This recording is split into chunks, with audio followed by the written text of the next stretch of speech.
کہ یہ قبل تو ازدی کے معنی ہی خوشی ہے۔ آگے حضرت علی نے کہا نکاح کے بعد بیٹا فرصت نہیں ہے، لزوم و مہر، نکاح کے بعد تم خوش ہو رہے ہو، اب مہر تمہارے اوپر لازم ہو گیا۔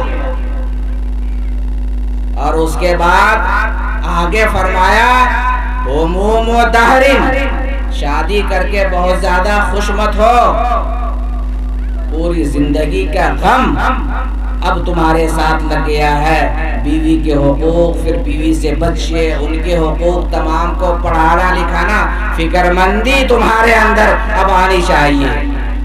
شادی کیا، شرور و شہر، پھر لزوم و مہر، پھر ہموم و دہر، پوری زندگی کا غم اور فکر مندی دے دی۔ اور آخر میں ایک عجیب و غریب جملہ ارشاد فرمایا حضرت علی کرم اللہ وجہہ نے۔ حضرت علی نے کہا شروع میں تو خوش ہو رہے تھے، آخر میں کہا قصور و زہر، بیوی کی فرمائش پوری کرتے کرتے تمہاری کمر جھک جائے، قصور و زہر، تمہاری کمر ٹوٹ جائے گی اور کمر جھک جائے گی، اس کا نام شادی ہے۔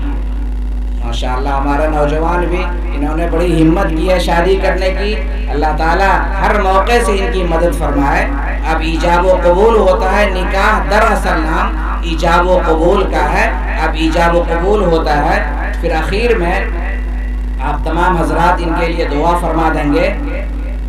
نکاح کے معنی ہی اعلان کے ہیں، اسلام میں نکاح کے کیا معنی ہے؟ اعلان۔ اعلان کے کیا معنی ہے؟ حلہ کرنا، پورے سماج اور معاشرے کو بتا دینا کہ فلاں لڑکا اگر فلاں لڑکی کے ساتھ دیکھی جا رہی ہے تو اس کا نکاح ہو چکا ہے، وہ بیوی ہے اس کی، اس سے خفیہ رشتہ داری نہیں ہے، دوستی نہیں ہے، دوستی نہیں ہے، ولا متخذات اخدان، دونوں کے لیے قرآن نے کہا یہ دوستی فرینڈشپ ایک خاص معنی میں، یہ فیس بک کا فرینڈشپ نہیں، دوستی کو ایک خاص معنی میں قرآن نے منع کیا ہے۔ ایک لڑکا ایک لڑکی سے یا ایک لڑکی ایک لڑکے سے دوستی نہ کرے، خاص معنی میں، جس کے مفہوم کو اور معنی کو آپ سمجھ رہے ہیں کہ شادی سے پہلے کس لیے دوستی ہو سکتی ہے، کس لیے دوستی ہو سکتی ہے۔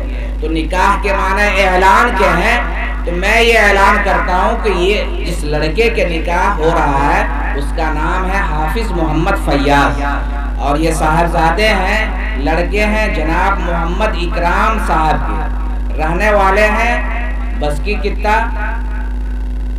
ان کا نکاح جن سے ہونے جا رہا ہے ان کا نام ہے بی بی آمنہ خاتون، اور یہ صاحبزادی ہیں جناب محمد نصیر الدین صاحب، نکٹا کی رہنے والی ہے یہ بچی، دلہن جو ہے۔ دو گواہ خاص طور پر ضروری کارروائی کو نمٹانے کے لیے، رجسٹر بھرنے کے لیے دو گواہ ہیں۔ پہلے گواہ ہیں جناب محمد یونس صاحب ولد محمد ادریس ولد محمد صدیق، یہ بسکی کتا کے رہنے والے ہیں، یہ لڑکے کی طرف سے ہیں، اور لڑکی کی طرف سے ہیں جناب محمد منا ولد عبدالحفیظ، یہ بسمرہ کتا ضلع گوڈا کے رہنے والے ہیں۔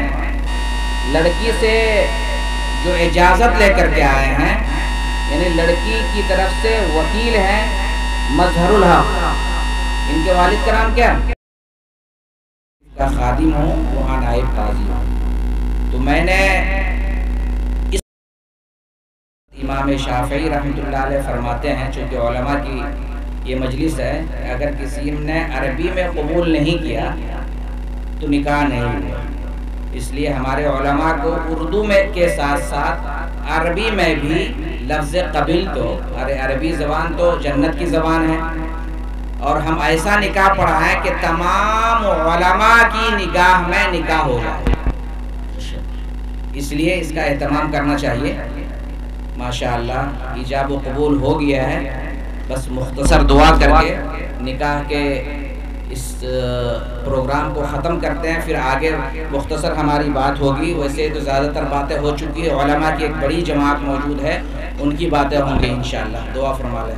اللهم صل علی محمد کما صلیت علی ابراہیم وعلی آل ابراہیم انک حمید مجید۔ الہ العالمین اکرم الاکرمین، ابھی ایک بندے نے تیرے نبی کی سنت زندہ کی ہے، یا اللہ تو اس بندے کو قبول فرما لے، یا اللہ تو اس نکاح میں خیر و برکت نازل فرما، یا اللہ تو عاقدین کے دلوں کو جوڑ دے، یا اللہ تو نے تو اپنے کلام مقدس میں یہ کہا ہے کہ میاں بیوی دونوں ایک دوسرے کے لیے لباس ہیں، جس طرح لباس پہن کر کے خوشی ہوتی ہے، زندگی کی حقیقی خوشیاں انہیں عطا فرما، حقیقی مسرت انہیں عطا فرما۔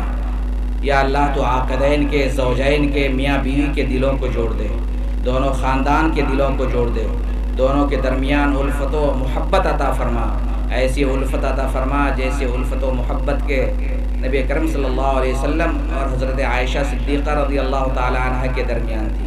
یا اللہ تو دونوں کے درمیان ایسی مودت عطا فرما جیسی مودت و محبت کے حضرت علی و فاطمہ رضی اللہ تعالی عنہ کے درمیان تھی۔ یا اللہ تو اس نکاح کو قبول فرما لے، یا اللہ تو اس نکاح سے شر و فتن کو دور کر دے، یا اللہ بعد میں چل کر کے اس جوڑے کو نیک صالح اولاد سے بھی نواز۔ یا اللہ اس مجلس میں بہت سارے لوگ بیٹھے ہوئے ہیں، یا اللہ تو نکاح کی برکت سے ان سب کے جائز مقاصد کو پورا کر دے۔ ربنا تقبل منا انک انت السمیع العلیم وتب علینا انک انت التواب الرحیم، وصلی اللہ علی خیر خلقہ محمد وآلہ وصحبہ اجمعین برحمتک یا ارحم الراحمین، لا الہ الا اللہ۔